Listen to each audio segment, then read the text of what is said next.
Hello everyone, আপনারা কেমন আছেন জানি না। আলহামদুলিল্লাহ আমি অনেক ভালো আছি। দয়া করি আল্লাহর অশেষ রহমতে সবাই আপনারা ভালো থাকবেন।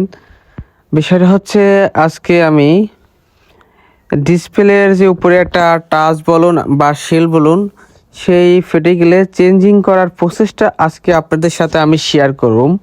বিষয়টা হচ্ছে আজকের ভিডিওটা টেকনিশিয়ান ভাইরাও দেখবেন এবং যারা ফোন ইউজার তারাও দেখবেন, আপনাদের জন্য উপকারিতা হবে।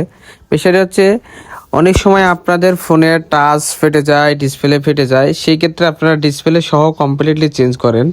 আসলে যারা এক্সপার্ট তাদের কাছে দিলে আপনাদের ডিসপ্লেতে রিস্ক নেই বললেই চলে। কাজ কাম করতে গেলে ভুল ত্রুটির মাঝখানে অ্যাক্সিডেন্ট হতেই পারে, এটাও অবগত জানানো যাচ্ছে যে এই ধরনের ভুল ত্রুটি হয়ে গেলে আপনারা ক্ষমা দৃষ্টিতে দেখবেন, কারণ দোকানদার ভাইয়েরাও 2 টাকা ইনকামের জন্য আপনাদের কাজগুলো ধরেন এবং করার চেষ্টা করেন। যারা এক্সপার্ট তাদের কাছে নিয়ে যাবেন, বিশেষ করে যারা এলসিডি ডিসপ্লের কাজ অ্যাভেলেবেল করে তাদের কাছে দিবেন। বিষয়টা হচ্ছে আমরা কিন্তু এলসিডি ডিসপ্লের কাজ অ্যাভেলেবেল করি না, আমাদের মূল কাজ হচ্ছে আইসির যতগুলা রিলেটিভ প্রবলেম আছে আমাদের কাছে নিয়ে আসবেন। সফটওয়্যার এবং আইসির টাচ চেঞ্জিংও করি, আপনারা চাইলে নিয়ে আসতে পারেন। আজকে আমি ফুল প্রসেসটা দেখাবো। আপনারা দেখছেন আমি সুন্দর মতো কস্টেপটা লাগিয়ে নিয়েছি। আমরা এখন সেপারেটর মেশিনে আমরা 100 টেম্পারেচার ওঠা পর্যন্ত ওয়েট করুম এবং হাত দিয়ে দেখবো যে টেম্পারেচার স্মুথলি ঠিকঠাক হয়েছে কিনা। বিষয়টা দেখেন, আমার এই সেপারেটর মেশিনের কম্প্রেসারের শক্তি কম বা ডিসপ্লের যে বাবুল পড়ার কারণে কম্প্রেসারের ডিসপ্লেটা আটকাইতেছিল না, যার কারণে চাপ দিয়ে ধরে ডিসপ্লেটা কাটিং করা হয়েছে।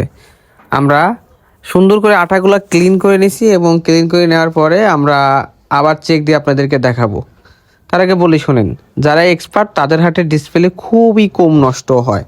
যারা নতুন কাজ করতেছে তাদের কিন্তু প্রসেসগুলো বুঝতে সময় লাগবে। আমরা কাজগুলা করতে করতে এক্সপার্ট হয়ে গেছি, আমরা দীর্ঘদিন কাজ করি যে কোন ভুলটা করলে ডিসপ্লেটা নষ্ট হয়ে যেতে পারে।